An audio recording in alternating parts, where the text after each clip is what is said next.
Assalamualaikum warahmatullahi wabarakatuh. Kembali lagi dengan saya Ahmad Bustanul Arifin. Untuk kesempatan kali ini, saya akan menginformasikan tentang P3K Tenaga Teknis kembali kepada Bapak Ibu semua. Nah, ini mungkin informasi yang sangat penting bagi Bapak Ibu semua yang perlu Bapak Ibu dengarkan. Kenapa? Karena di sini Bapak Ibu saat pemaparan, jadi Bapak Menpan RB ini memaparkan di lingkungan pemerintah Kabupaten Demak, ada salah satu seorang ibu-ibu yang bisa menyuarakan aspirasi Bapak Ibu semua P3K Tenaga Teknis di sini. Jadi menyampaikan pertanyaan secara langsung di depan atau di hadapan Bapak Kemenpan RB terkait dengan adanya gugur massal P3K Tenaga Teknis. Nah, Bapak Ibu perlu komentar nih di bawah. Nantinya sebanyak-banyaknya di bawah ini kita saling diskusi. Seperti apa informasinya? Nanti kita lihat secara bersama-sama. Sebelum kita ke informasi, alangkah baiknya Bapak Ibu bisa like, comment, share, dan subscribe channel saya. Kemudian Bapak Ibu juga bisa join di grup Telegram saya di @stdbawa_channel. Atau Bapak Ibu juga bisa follow TikTok dan Instagram saya di @abarifin_. Kali ini Abah Channel telah memiliki sebuah website yang Bapak Ibu bisa kunjungi nantinya di www.abahchannel.com. Serta seandainya Bapak Ibu ingin berkontribusi pulsa pada Abah Channel ini, Bapak Ibu bisa kirimkan pulsa, berikut nomornya di bawah ini. Langsung saja kita simak informasinya berikut ini. Nah, di sini Bapak Ibu, saya akan cuplikan sebuah video kepada Bapak Ibu semua. Video ini saya ambil dari YouTube Dinkominfo Demak. Bapak Ibu bisa lihat cuplikannya sekilas saja, karena kalau misalnya kita melihat secara keseluruhan, nanti banyak Bapak Ibu. Bapak Ibu juga bisa bantu subscribe dari channel Dinkominfo Demak, misalnya Bapak Ibu berada di wilayah Demak.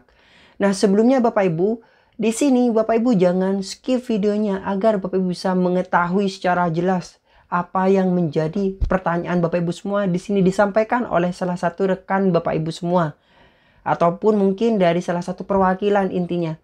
Nah, oleh sebab itu simak dengan baik, simak dengan sesama, jangan di skip, dan misalnya ada komentar cantumkan pada kolom komentar di bawah ini. Nah, Bapak Ibu bisa dengarkan sendiri nih apa-apa ataupun informasi yang perlu Bapak Ibu ketahui.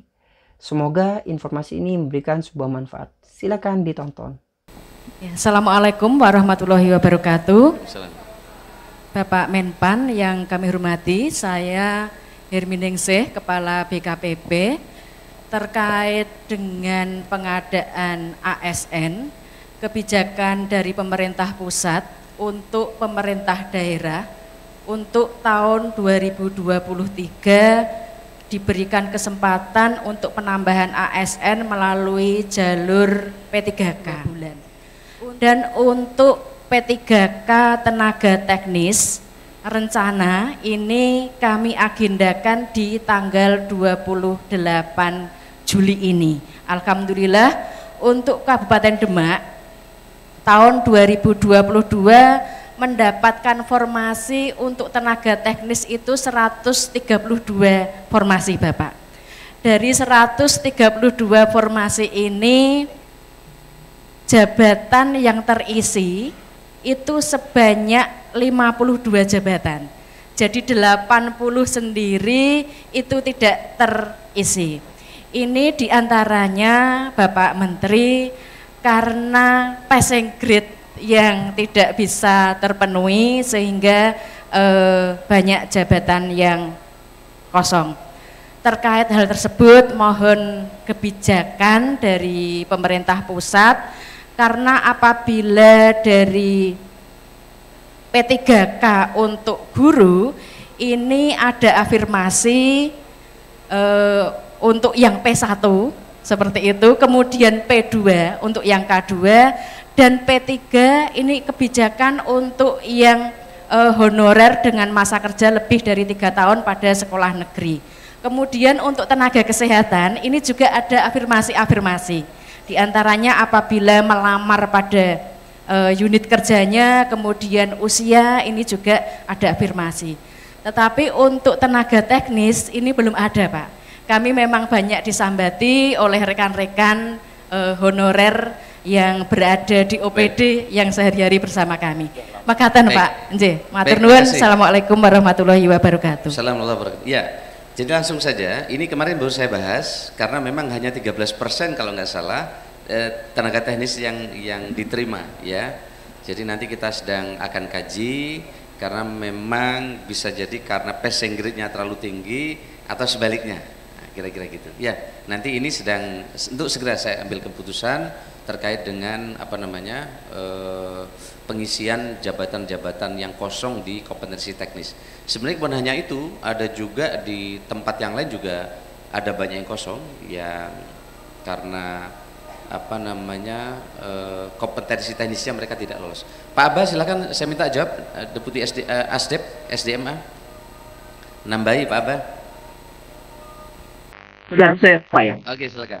Pak Abah ini Deputi SDMA. Silakan Pak Abah. Terima kasih Pak Idri, izin menambahkan apa yang disampaikan oleh Pak Menteri tadi. Jadi yang pertama, rendahnya tingkat kelulusan dari P3 atas ini, khususnya yang teknis, pertama adalah karena rendahnya pelamar. Jadi pelamar itu tidak terlalu banyak dibandingkan tahun 2021, perbandingannya hanya 30-40%. Sehingga memang ketika kompetisi, banyak nilainya, NAB-nya tidak bisa memenuhi nilai ambang batas, walaupun kebijakan dari Kemenpan RB dari beberapa instansi yang diusulkan itu bisa sampai 40%. Ya, karena memang berbeda 2021 Pak Menteri, kalau CPNS itu pelamarnya itu bisa 1:500, bahkan ada yang 1:1000. Jadi untuk jabatan ini kira-kira banyak yang tidak memenuhi nilai ambang batas karena pelamarnya pun cukup sedikit. Sehingga kalau secara nasional itu hanya 46%, ya 46%. Tapi yang jadi catatan adalah dari berbagai pelamar tadi itu dominasinya adalah dari tenaga non ASN dan THK2. Jadi kemungkinan Bu, ini Pak Menteri akan mengambil langkah-langkah kebijakan terkait dengan ini, khususnya bagi mereka yang pelamar tadi yang masuk kategori THK2 dan tenaga non ASN. Kemudian dari formasi yang disiapkan oleh Pak Menteri juga itu hanya 50% yang diusulkan oleh Pemda, ya. Sehingga peluang mereka untuk melamar tingkat kelulusan juga jadi rendah. Padahal kalau dioptimalkan formasi yang sudah disiapkan oleh Kementerian PAN untuk pemerintah daerah itu bisa memberi 2022-2023 ini kita akan sisir kembali, karena pengolahan data nanti harus dilakukan oleh BKN gitu ya, supaya nanti kita lihat dan petakan kembali tingkat kelulusannya. Ini barangkali yang menjadi apa namanya kebijakan lebih lanjut terkait dengan jadi banyak dampak dari pelamar ya, kemudian juga rendahnya usulan formasi yang berdampak kepada tingkat kelulusan juga yang lebih. Baik Pak. Barangkali itu Pak sebagai tambahan. Baik, makasih Bapak. Jadi kira-kira itu Bu ya. Baik, minggu ini kami akan segera ambil keputusan untuk memberikan afirmasi terkait dengan yang Ibu sampaikan. Karena hampir merata se-Indonesia ini. Jadi itulah jawaban dari Bapak Kemenpan RB dan juga Bapak Abbas Subagja terkait dengan adanya gugur massal dan apa penyebabnya serta bagaimana solusinya. Semoga bermanfaat. Silakan komentar di kolom komentar di bawah ini. Sebanyak-banyaknya kita saling berdiskusi. Dan bagi Bapak Ibu yang baru menemukan channel ini, jangan lupa Bapak Ibu untuk like, comment, share, dan subscribe channel saya. Kemudian aktifkan notifikasi yang ada di channel ini. Karena informasi terupdate pasti saya akan informasikan di Abah channel ini. Pastinya dengan sumber yang memang terpercaya. Dan saya pasti akan cantumkan dari mana sumber-sumbernya tersebut. Nah, terima kasih. Wassalamualaikum warahmatullahi wabarakatuh.